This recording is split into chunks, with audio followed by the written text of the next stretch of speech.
Look, I just want to thank Glór na Móna. I mean, it was just an incredible gathering of such a cross-section of people. We even had people travelling up from Arklow to get here. So what we had was the ordinary people, different generations, people active in the struggle against the genocide in Gaza, people active on social justice against militarisation, and people just concerned about organising themselves together for a decent future and realising that to do that, they can only really rely on themselves. There are no white knights coming to save anyone. We got to organise ourselves.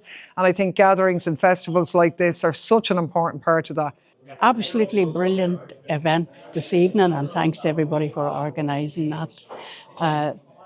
It's a great space where people can come together on an issue. And I think that kind of, as we mentioned in the conversation, where people with different political party outlooks or different perspectives, but all in agreement that something needs to be done, can come together is absolutely just brilliant. And particularly, I think for Irish language speakers to not be pigeonholed into people who are just want the language to be spoken. We have things to say, and the language is an integral part of our being.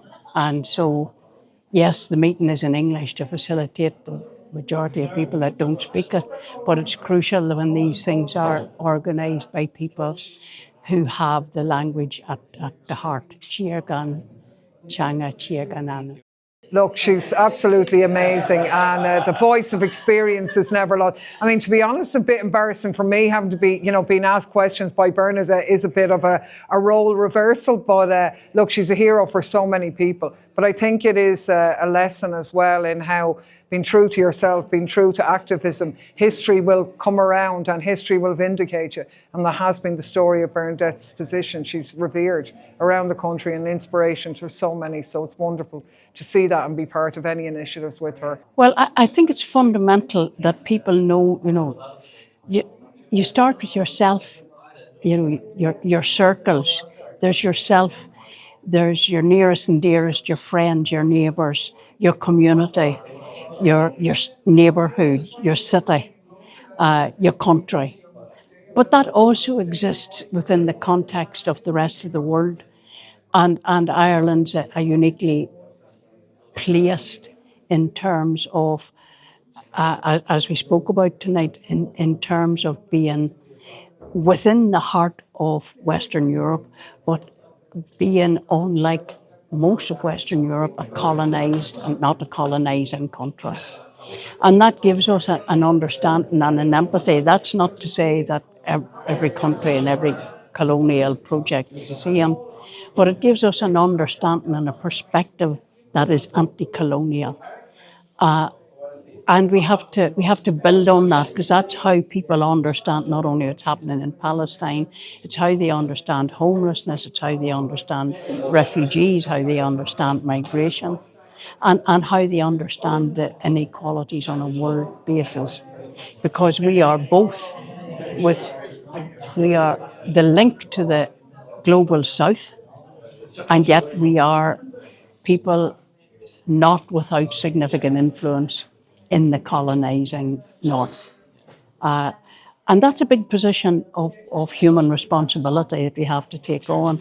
So the more we can talk about that, where people are listening in a conversational way, where people are gathered rather than be lectured or in a preaching and proselytising manner, people are more comfortable about learning, and people not just learn in conversation, they learn in doing.